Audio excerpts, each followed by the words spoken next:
If you're wondering whether or not Bunny is the new best slime, this is the video for you. Bunny has just released, so let's go ahead and unlock this new slime and see just how good they are. But first, let's unlock all these sweet rewards we've been saving up for. We really can't pass up on these free chests. Now, as we unlock Bunny, we have to obviously first promote the slime up to level 100. We want to unlock those own effects and Bunny's slime transformation skill. And for those of you wondering, these effects apply regardless of equipping the slime or not. Bunny's most important owned effects give an additional 100% attack boost and a 40% critical hit damage boost, so it is a welcome addition to our arsenal. Now, I'm sure you've noticed my stage has dropped from Inferno 2 Stage 5 all the way to Inferno 1 Stage 10. This is because toys make it extremely hard to test bossing damage if you don't own the same toy for every slime that's equally the same. Because I only have a mythic toy for Ignis and not one for Bunny, I didn't want to obviously skew the results with the bonus slime skill damage the toy gives. So I dropped my stages down to a boss that can be battled without needing toys, since at Inferno 2 Stage 5, my slimes are unable to do enough damage to even make a dent in the bosses. Thus, we're unable to properly calculate the damage output because of the heavy influence being brought about by toys. So everyone watching the video owes me for dropping so many stages, so be sure to drop a like and subscribe for more Legend of Slime content. Now, first off, let's equip Bunny and jump into a stage boss battle to see how this slime works. We might jump a stage or two because of the own effect boosts Bunny gave us through leveling up the slime. So first of all, the transformation looks absolutely sick. If anyone has seen the anime JoJo, this is quite literally an Aura Aura or a Muda Muda spam punch. It does look like the number of attacks does differ per battle. So in this battle we did do 21 hits, 25 hits, and then 23 hits. So I'm really wondering if playing the odds could get you a higher hit amount, resulting in more damage on bosses using that sweet punch RNG. So we'll definitely be testing this out shortly. Against regular enemies, the attack rate is insane, going into the hundreds, and if you look carefully, each punch does knock back the enemies, which means Bunny might be an extremely useful slime in Slime Legion, which we'll test later on in a Slime Legion guide video. Now, going past our first observations, let's test out Bunny's damage against bosses. Also, we want to compare the damage done using Ignis and Hero, as these are the primary slimes people will have right now, and we want to determine which slime is best. Our test will be fairly simple. We're going to hop into the stage boss using our regular staging build. It is a 3-ant build taking advantage of the Sparrow figurine glitch. This is currently the best build out there, so if you're curious about what we're running exactly,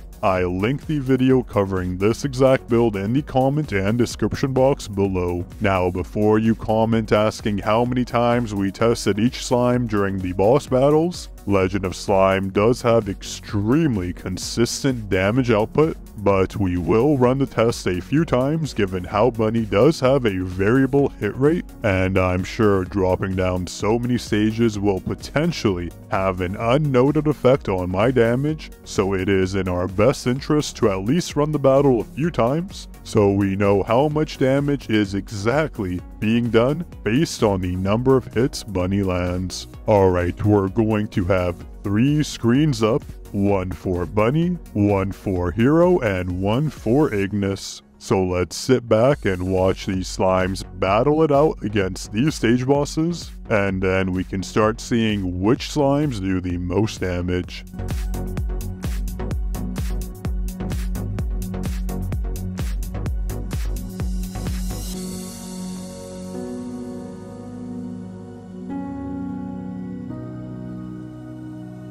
In our first battle, it does look like Bunny did the most damage, with Ignis coming in second. This is really exciting because Ignis currently has no competition, so this is a nice change. The difference in damage was however marginal, at a difference of 4 T damage on the boss, as the boss was left with 120 T HP using Bunny, compared to Ignis's 124 T HP remaining, and Hero's 127 T HP. But let's take these tests with a grain of salt. Let's do it all over again. In our first battle, Bunny did 17, 24, 21, and 26 hits on the boss, for a total of 88 hits. So in a moment, we will see if the number of hits in this run increases or decreases, and whether or not that has an impact on Bunny's damage. So let's have another moment for the boss battles to process. It does look like this round, Bunny and Ignis did the same amount of damage. Again, it does look like Hero was left at the bottom of the barrel here,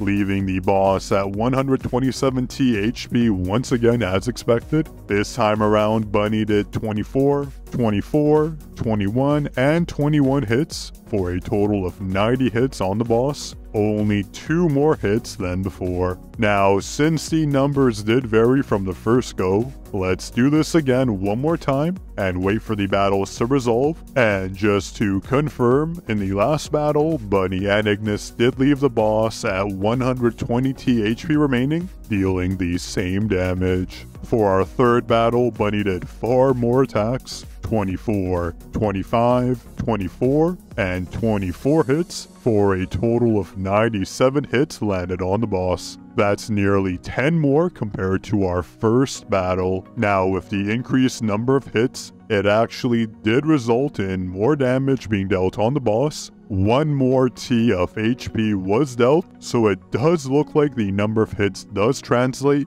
to some amount of extra damage. Ignis also did edge further than the previous battle, also leaving the boss with 119 T HP remaining, and Hero doing far worse. It left the boss with 132 T HP this round. So honestly, looking at the results, it does seem that Ignis and Bunny perform at around the same level.